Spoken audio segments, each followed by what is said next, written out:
Renungan kita hari ini saya beri judul Rohnya dikirim ke dalam hati kita. Memulai perjalanan iman di dalam Kristus, seringkali ada banyak tantangan. Mungkin tantangan itu datang dari keluarga, masyarakat, bahkan dari dalam diri kita sendiri. Kalau Anda sedang bergumul akan hal ini, mari bersama-sama mengarahkan seluruh perhatian kita kepada firman Tuhan dan mendapatkan kekuatan dari firman-Nya.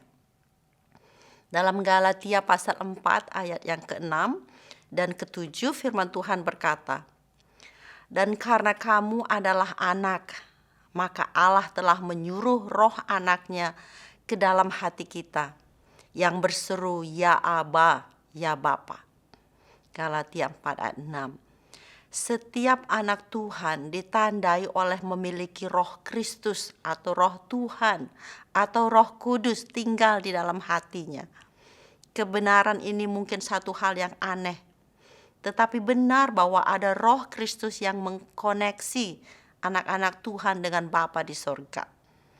Kalau kita memakai gambaran ranting dan pokok anggur, di mana kita adalah ranting-rantingnya dan Kristus adalah pokok anggur, kita bisa melihat dengan jelas bahwa kehidupan yang ada dalam pokok anggur sama dengan kehidupan yang ada di dalam ranting-ranting.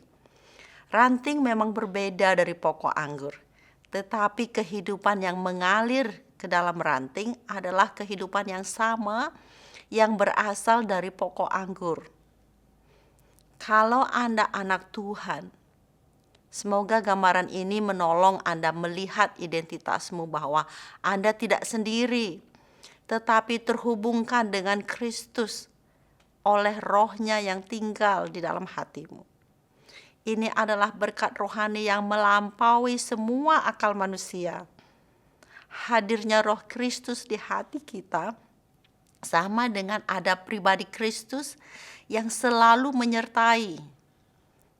Menyadari bahwa ada pribadi Allah anak menyertai Anda akan memberi Anda kekuatan untuk mengatasi setiap tantangan. Yesus Kristus adalah satu pribadi Allah anak yang luar biasa. Hikmatnya tidak terselami. Kekuatannya luar biasa menanggung semua dosa dunia. Otoritasnya atas sorga dan bumi. Kasihnya tidak terkondisi, menjangkau orang yang paling jahat sekalipun. Namanya lebih tinggi dari semua nama. Mengenal pribadi Yesus tidak pernah ada ujungnya.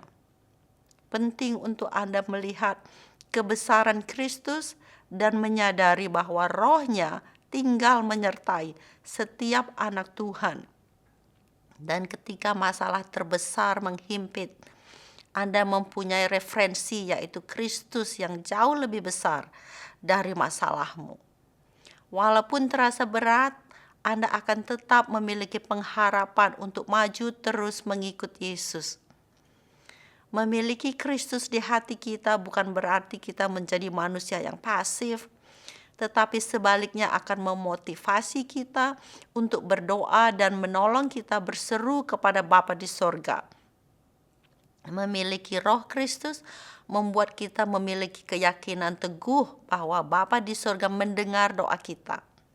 Anda mungkin bertanya, bagaimana Anda bisa memiliki roh Kristus? Melalui surat Paulus ini kepada jemaat-jemaat Tuhan di Galatia, yang saat itu sedang menghadapi godaan untuk melupakan Injil Kristus dan kembali kepada adat istiadat mereka. Paulus dengan keras mengingatkan bahwa mereka menerima roh Kristus bukan karena melakukan hukum Taurat, tetapi karena percaya kepada pemberitaan Injil Kristus. Galatia 3 ayat 2. Dalam Kisah Para Rasul 10:44-48 dituliskan kejadian bagaimana orang-orang yang bukan Yahudi menerima anugerah Roh Kudus ketika mereka mendengar dengan iman pemberitaan Injil Kristus yang saat itu disampaikan oleh Rasul Petrus. Iman adalah kunci relasi kita dengan Tuhan. Seperti kunci walaupun kecil bisa menghidupkan mobil besar dan membuatnya berfungsi. Mendengar dengan iman berarti bukan mendengar begitu saja, tetapi mendengar dengan hati yang mempercayai pemberitaan Injil, sehingga hidup kita digerakkan oleh kuasa Roh Kristus.